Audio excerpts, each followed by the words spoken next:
Greetings to all. I welcome you all to the chemistry online class. Students, the last class we have discussed about the concentration of ore and how to concentrate the ore. We studied 4 different methods. I hope that you all studied the portion which I have given in worksheet. Today we are going to see about the next topic, that is the properties of metals.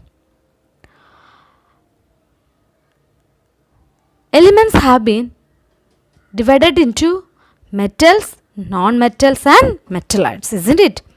While learning periodic classification you studied, am I right? So the elements are divided into metals, non-metals and metalloids based on their physical and chemical properties.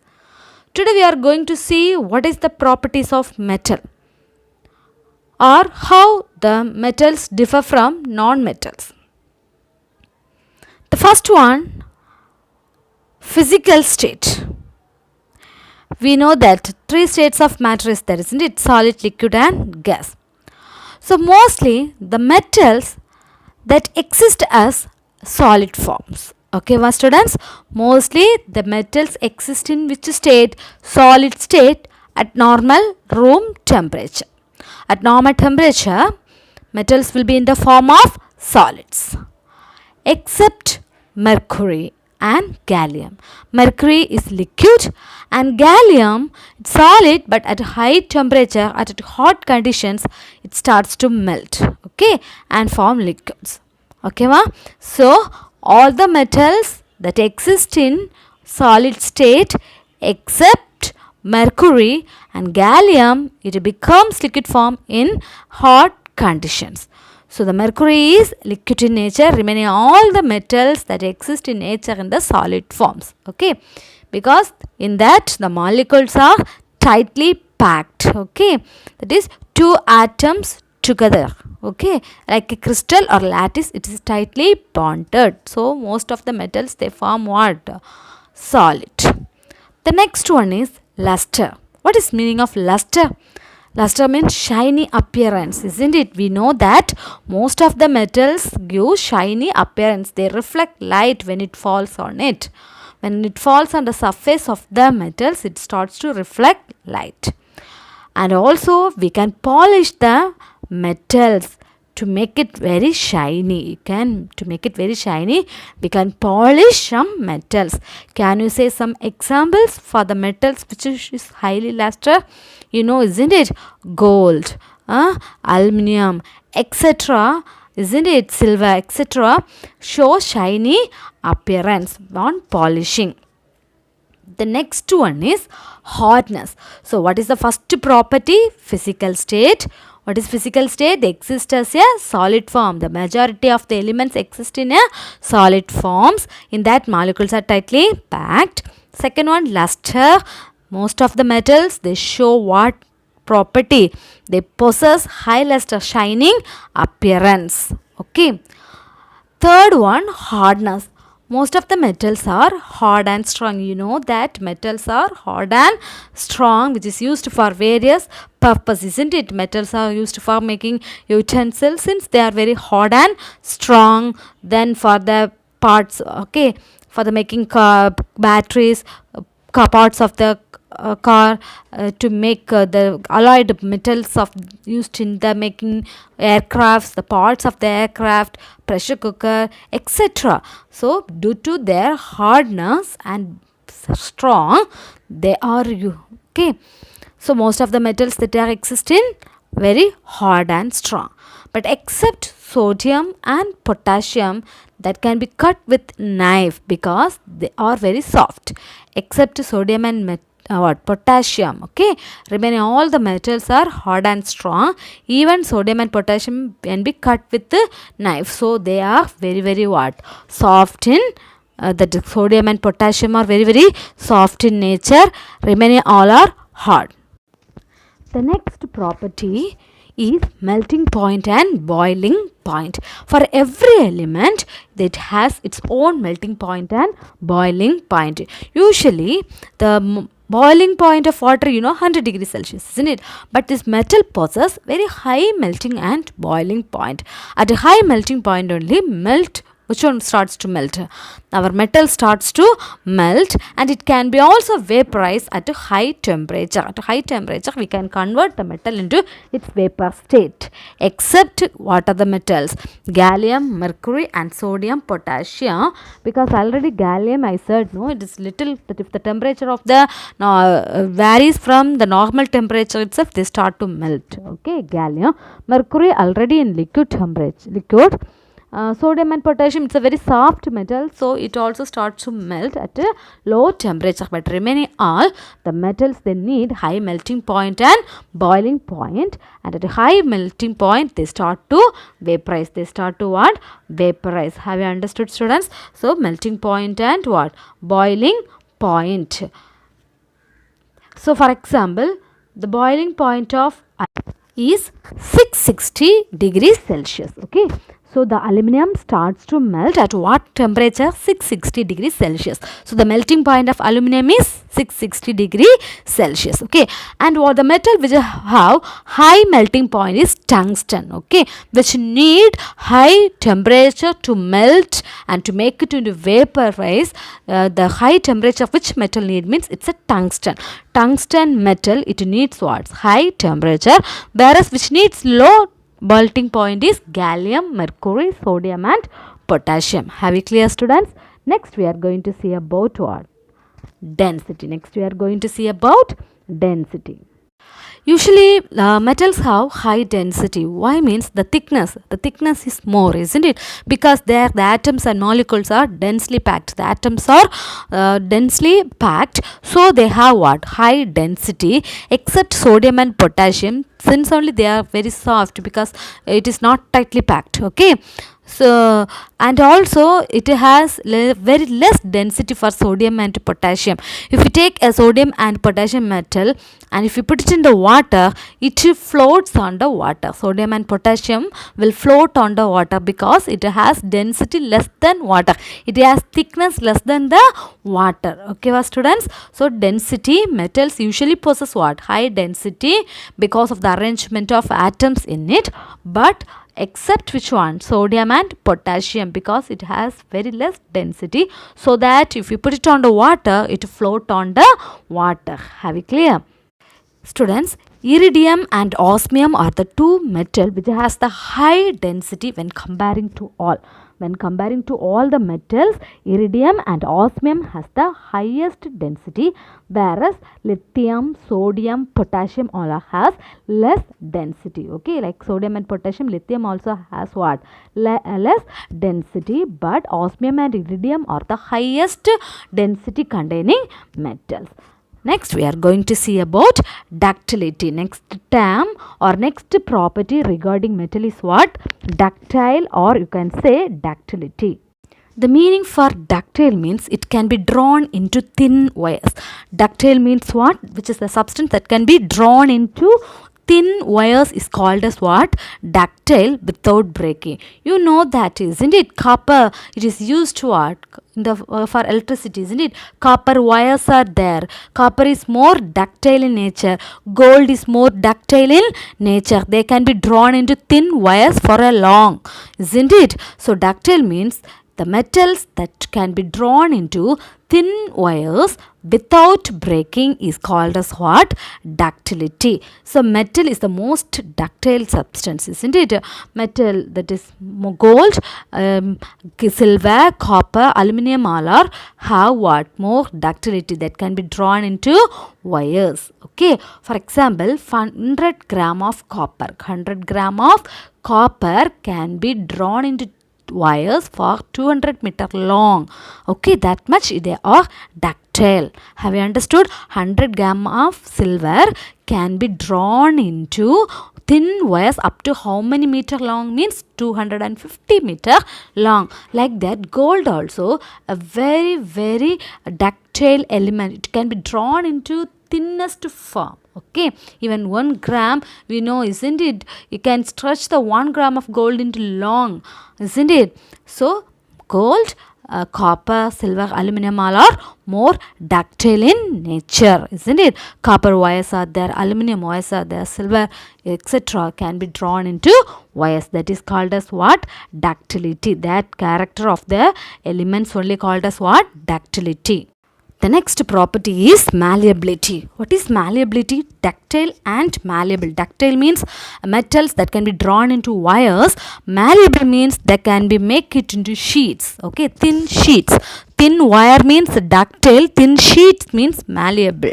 Okay, so by using hammer we can beaten the metals into thin sheets without breaking. That property is called as what? Ductile. Iron, isn't it? Aluminum, etc. These metals we can beat with the hammer and make it into very thin sheets without cracking. But except the metals zinc and mercury, you cannot see this property is in what? Zinc and mercury. Remaining all the elements nearly 80 percentage what? All the metals are malleable. So students, ductile means what? They can be drawn into thin wires. They can be stretched into wires. Malleability means they can be drawn into thin sheets. Okay. For example, aluminum foil. You have seen aluminum foil for wrapping what? Sweets, isn't it? For cooking, etc. and all. You will see that aluminum foil. Have you seen the aluminum foil? For wrapping the sweet it is used. For some making bottle caps it is used. Okay, for cooking they used this aluminum foil. They are made up of aluminum and it is a very thin sheets. Okay, so gold also a highly malleable one. Okay, but zinc and mercury does not show this property, that is malleability. Have we clear? So what are the properties so far we studied? They are solid, they show lustrous. Next one, what? They are very hard and strong. Usually they possess high melting and boiling point. Density is high. Iridium and osmium is the high density containing element. Ductile, metals are drawn into wires. Metals can be made it into different shapes by hammering them. Okay, the next one is conduction of heat and electricity. From the lower class itself you might study it, isn't it? Difference between non-metals and metals, isn't it? So how the metals are the good conductors of what? Heat. So silver and copper are excellent in this property, isn't it? We know that silver and copper are the good conductors of heat and electricity, whereas tungsten, what? Lead, bismuth are the poor conductors of heat and electricity. You know that metals are the good conductors, isn't it? For cooking we are using, for what? Exchange of electricity we are using what? Metals. So metals are the good conductors of heat as well as electricity, but which is the poorest one, which have low conductivity of heat and electricity are tungsten, lead, bismuth, mercury, etc. show very low property. That is, it shows very what? Poor heating and poor properties in conducting heat and electricity. The last one is solubility. What is soluble? We know that metals do not dissolve in what? Do not dissolve in liquid solvents. It never dissolves in what? Liquid solvents. So many solvents are there for you. See, what is called as universal solvent? Water is called as what? Universal solvent. Metals do not dissolve in water. All those solvents such as water. Other than water, the liquid solvents we have benzene, ether. We have two types of solvents, organic and inorganic solvents. So in liquid solvents, malleability is not possible for metals. Metals do not dissolve in liquid solvents. Okay, thank you. So the next topic, so we completed what? The properties of metals. Okay students, 9 properties are there. You learn all the 9 properties. They will ask, write any 5 properties of metal. So don't skip this portion. Already one question is asked in the previous year. So learn here at least any 5 points regarding the properties of metals. Next we are going to see about the chemical properties of the metals. Okay, First one, valence electron. What is valence electrons? The number of electrons that are present in the valence shell is called as what? Valence electrons. Okay. The last class we studied while studying periodic classification. For each atom, the outermost shell is called as valence shell, and the electrons present in that shell is called as valence electrons. Usually, atoms they contain in the outer shell either 1, 2 or 3. Okay, maximum 3. Okay, more than 3 means it is for non-metals.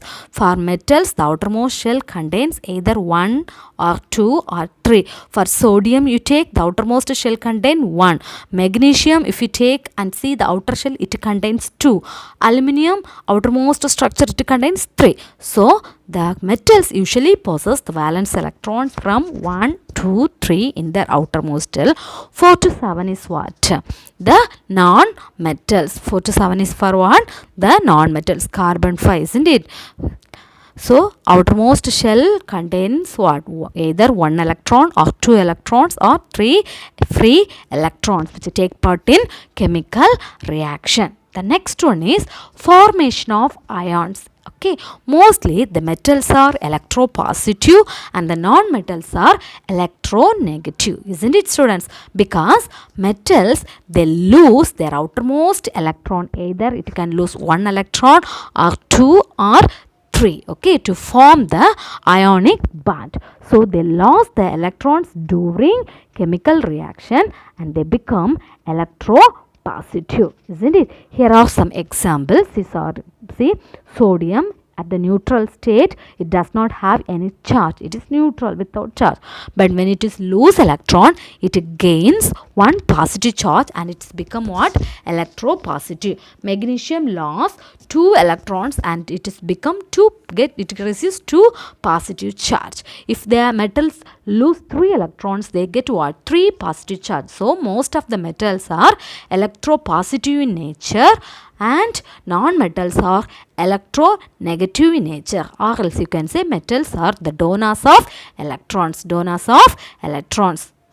Why they are electropositive? Another one reason is metals usually possess low ionization energy. Usually it possesses what? Low ionization energy. So, during chemical reaction, they never gain electrons.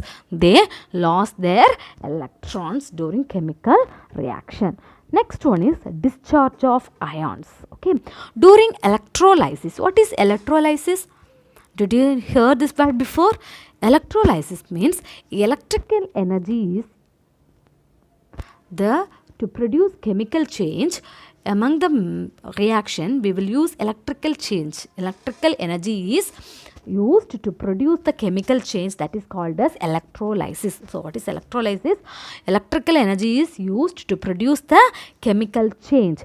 Electrolysis means it forms ions during chemical reaction. Chemical reaction is brought about by electrolysis to form the respective ions. What are the two types of ions? We have cations and anions. And what are the two types of electrodes? We know cathode and anode, isn't it? During electrolysis process, what happen means all the ions, that is metallic ions, that moves towards the cathode. Metals are discharged at cathode during the electrolysis of their compounds. Okay, so metals always gather near what? Cathode, and the non-metals or other parts move towards the anode. Okay, for example, electrolysis of aluminium, ions, aluminium ions moves towards the cathode, where the mud, the impurities or other particles that moves towards the anode. After electrolysis, we will separate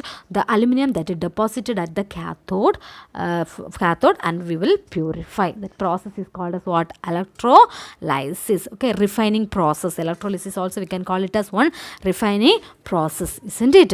So, what is electrolysis? Electrolysis means a chemical change is brought about with the help of electricity, and during electrolysis there will be a formation of respective ions.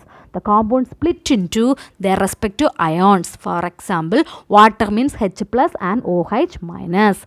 the positive that moves towards the cathode. Isn't it like that? Here also the metals are discharged near to the cathode, whereas the other things they move towards the anode. Okay, the best example for electrolysis you will learn while we will study the extraction of aluminium. Okay, in that aluminium hydroxide, isn't it? Al2O3.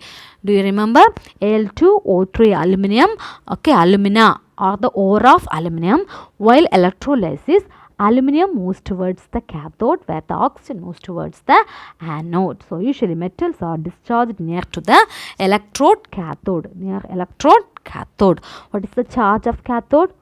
Cations are positive, cathodes are negative. Like that, the opposite one also will come, isn't it? Anions are negative, anode are positive. The metals, while discharging or electrolysis, they gain what charge? They lose the electrons and they gain positive charge, and they move towards the cathode during electrolysis process. The next one is atomicity. The number of metals in the number of molecules in the metal, or number of atoms in the metal in their vapor state, is called atomicity. The number of atoms or molecule present in an element is called as what? Atomicity. Usually we know that metals exist in monoatomic form. It contains single atom. It contains what? A single atom. Okay, so monoatomic means it contains what? Single atom in vapor state. Okay, in solid state, all the atoms are tightly packed to each other. Here they will exist in vapor state. At high temperature, we can convert the metals into vapor form. In the vapor form, the molecules are loosely packed and it exists as a single monoatomic element. The next one is nature of oxides. Oxides of metals are usually basic. When you dissolve oxides of metal with water, they form a what? Basic solution. They form what solution? Basic solution. So usually the oxides of metals are basic in nature. Basic in nature. They show they are not acidic. They are basic in nature. For example, bauxite, cuprite, hematite are what solution? A basic solution. When you dissolve in water, they form respective their basic substances. Okay, so for example, aluminium hydroxide, bauxite, when you dissolve in oxide, it forms aluminium hydroxide.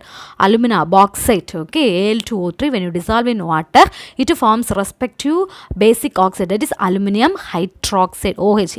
Isn't it? Like that, hematite, they form iron hydroxide. They form respective hydroxides when dissolved in water. So all they are what solution? A basic solution. So nature of oxides. Most of the metals of oxides are exist in the form of basic. Oxides of metals are exist in basic. When you dissolve in water, they form hydroxides, respective hydroxides. Have you clear?